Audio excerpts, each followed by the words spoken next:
Hey, did you ever get those tickets? In the next 6 months, I'm attaining a For the gun show! Yes, we have resorted to flexing at the camera. That was good though. I got him good. Got you good, didn't I? Yeah. I never want to see that show again. So we have week 40 of the beer blog. My camera's being funny. Yeah, so this week we have a very interesting beer. It's actually, I think it's going to be really complex. There's a lot to it. It's a new style for us on the beer blog, and it's really a cool beer. I'm pretty excited that Mitchell chose this one this week. It was his choice. We have La Trappe Quadruple Trappist Ale. My camera's being choppy as crap. I'm just going to assume that this is Filming properly. Still properly filming, even though I don't know if it is. Wow, this is really bad. It's like you're watching yourself. God. Okay, so Trappist ales are they're very unique. Trappist ales, in order to be considered an official Trappist ale, it has to be brewed by monks. And there's apparently 161 monasteries or something in the world, and 7 of them brew beer under the official Trappist ale label, which is kind of cool. And 6 are in Belgium, 1 in Netherlands. And wow, what makes a Trappist ale? I kind of forgot already, but they use natural fermentation methods. I don't know, the little description on here is pretty good. They use top fermentation, which most ales are. Made carefully from selected malts and hops, fermented with a strain of yeast unique to the Koningshoven area, which I would assume is in the Netherlands. They're brewed with silence. Yes! Silent monks! What if they mess up? What are they going to do? Oh, I messed up! Oh, no. Taste the silence. Taste the silence.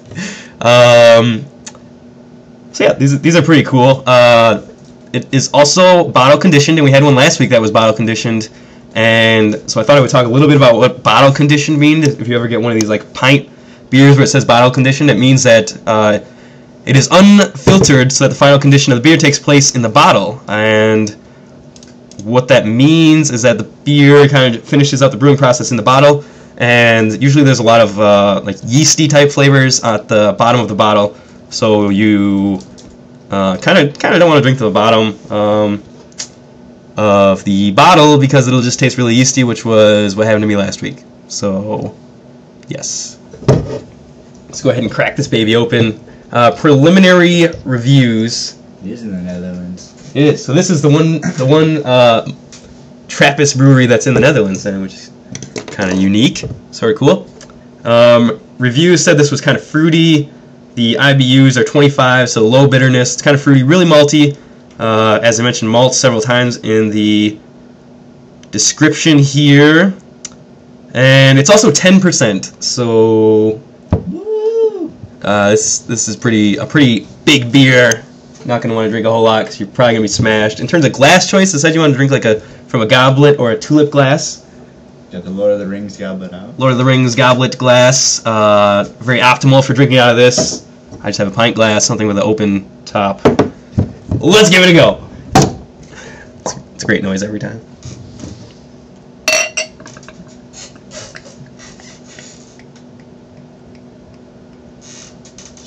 Wow.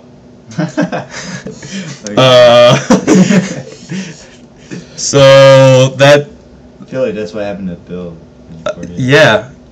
Wow. I mean, the review said that there was a lot of like carbonation but that's kind of crazy. I don't think I'm doing any better. So. I really want to try this beer, and I don't know what to do because we're gonna take a time out. Oh my god. Oh my god. Yeah. This is going to be the first ever timeout on the beer blog. We're going to take a timeout and let this settle. Would you like some foam with your beer? We're back. Alright, we're back. Part 2. 2 more cool things I kind of forgot. This is a quadruple ale.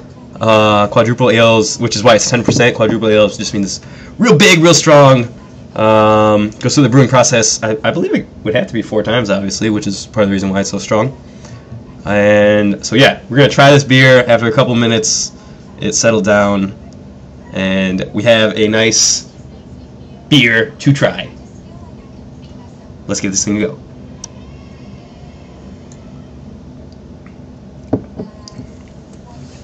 Ooh, I'm still gonna have to wait a little bit. you gotta dig.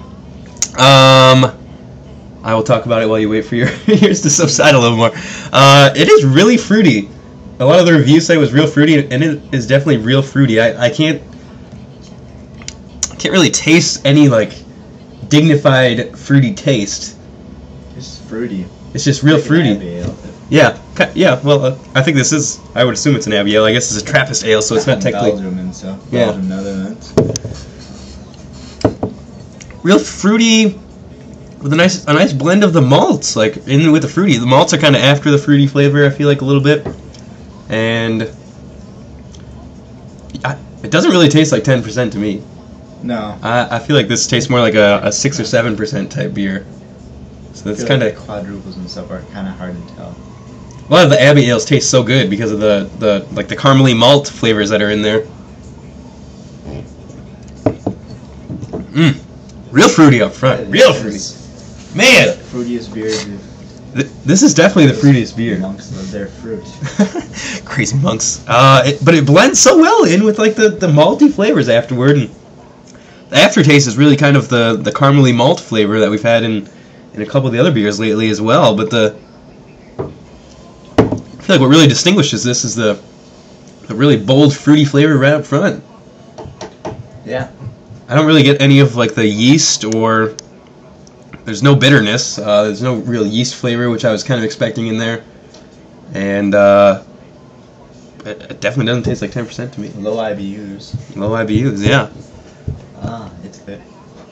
I wish I could discern more of the fruit flavors, or the fruity flavors, but they just a fruity cherry taste. and stuff, but I don't think cherry pops up over anything else. No.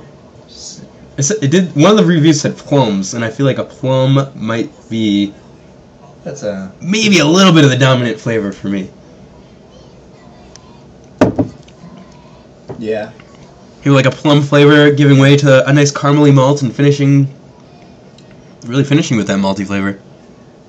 This is pretty good though, for 10%. This one was only $13 for the whole pint, which is fairly cheap. 10%. Yeah. 10%. It's pretty unique with the whole Trappist monk ordeal. I would like to go witness the silent brewery. I'd like to go there too. Maybe we will. We could. Just making a bunch of noise. They kick us out. We'll be as loud as possible. Let's give this thing a rating. Hopefully, God, my camera's being crap. Okay, rating. Mitchell, go. 4.322. Get into these weird ass ratings. Gary started it. Damn it, her last shit. I'm gonna give this a 4.5. I really like this. It's good. I would probably give this a 5 if it wasn't 10%, because that's really the only thing holding me back from giving it a 5. Because this is really good. The flavors are great. The malt flavor is great. The 10% holds you back. The 10% holds me back because you can't drink this like all the time. This without worry. Yes. Okay. And part of my 5 rating is being able to enjoy it without having to like worry about getting crazy messed up. Things about to get crazy. So, yes. Good beer. Good choice, Mitchell. Week 40 of the beer blog, 10 months of the beer blog were crazy. Like your camera. Goodbye.